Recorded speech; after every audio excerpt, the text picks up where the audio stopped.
All right. Thank you so much, Paul. Thanks for reporting for us from New York. Well, it's not just there in the Big Apple. Millions more Americans participating in sports betting than ever before. And Paul has really alluded to this, that it could be a trend that isn't going away. Oh, it's not going away. I think it's just the next step. Like he said, there's just big money to be made, so much money that people do not want to ignore it, particularly our legislators. Sportsbooks earned more than $6 billion in revenue last year. That's a seismic shift in the industry. We're talking about some big money here. We're talking about money that can go to all kinds of things in the state. You can see it in participation numbers. According to Morning Consult, nearly 1 out of every 5 adults bet on sports at least once a month. That's an 80% jump from last January. Most of the people who participate in sports betting do it weekly while they're keeping up with their favorite sports season. As of December, that was 12% of all people surveyed. That's more than double the number of people who bet last January. If you're wondering how much people typically spend on a sports bet, it's usually about $25 or less. And Adrienne, there's even legislation now that Paul alluded to in California to move it through. That's the last huge market where they're looking at what that revenue could do for the state. Yeah, and it's kind of like you're looking at it and you're thinking, is this compared to the lottery? We have to consider what this really could mean economically and then in terms of a larger conversation. We want to keep it going. In fact, the popularity of sports gambling is something Andrew Brandt is very well aware of, the executive director of the Moorad Center for Sports Law at Villanova, and he's also a former vice president of the Green Bay Packers. Good morning, Andrew. Thanks for being with us. Good morning. Good to be with you. We've seen these numbers out of New York from just the first weekend of legalized sports betting. It's gangbusters. You look at a place like Iowa that legalized sports betting back in 2019, and they're seeing billions in revenue. How big is this cash cow for the state of New York? It's hard to know how big it's going to get. It's just amazing to me because 5 years ago, these leagues weren't even any near sports. Sports was taboo. I mean, sports betting, you couldn't get near sports betting. And it changed one day in May of 2018 when the Supreme Court, the highest court in the land, basically said, hey, we're opening it up. They ruled that this statute that prohibited states from offering sports betting was unconstitutional. And since that time, as you mentioned, 23 states, half the country has gone legal, and now the big fish. You have New York and you will have California eventually.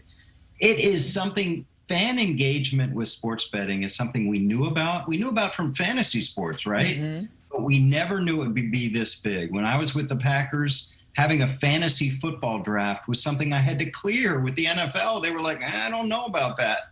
Now it's all changed. They've embraced sports betting. There's a team in Vegas in the NFL. There's a team in Vegas in the NHL. It is all in on sports betting right now. Well, and there is this shift in thinking about it, but I had to consider, we talk about all the pros. There's a lot of excitement. Yeah. There's the economic impact, but are there any cons? What are the concerns that we should be realistic about, even though it's legal?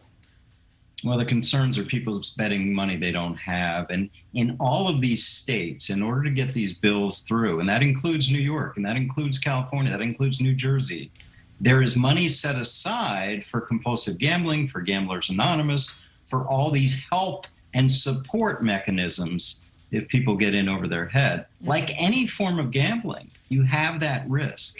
You have that morality risk that people are spending money they don't have, and the vice risk. But we're in a different age, as I mentioned, with sports betting in America. It used to be for athletes, for fans, for teams, for leagues, totally taboo. Yeah. That has changed. That's societal. Yeah, and sports books are mobile now. That is a huge game changer. Some sports betting in many areas was only allowed via Native American gaming at Indian casinos. How will this change the business in casinos? Well, that's the game changer, mobile, because everyone in society now, of course, is mobile. And what all these sports leagues and sports casinos are trying to do is attract a younger audience. What is a younger audience like? It likes data and it likes mobile. It's on the move. These casinos have been older, skewing older generations. They're getting young people back with sports betting. It is what is enticing young people to get into casinos and sports betting. The next frontier, quickly, live betting. In other words, what's the next play? Is Tom Brady going to throw a pass or hand off? Is this going to be a strike or a ball? that's the next frontier. And once we get there, it's the Wild West. Oh my gosh, Andrew Brandt, thank you so much. It was so good to have this expertise here. Nick Smith's chomping at the Andrew bit. does not get out of here without a prediction. Okay. You're gonna make a bet. Prediction for Super Bowl? Get him, Okay, Andrew. Andrew, who do you think is going to take it all? Have you seen the helmet behind me here? I'm big time Packers. I think the Packers are the best team. I think they have the best player, and I think they'll win the Super Bowl. Right. Former vice president of the Packers. Just saying. All right, Andrew, thank you. Once a Packer.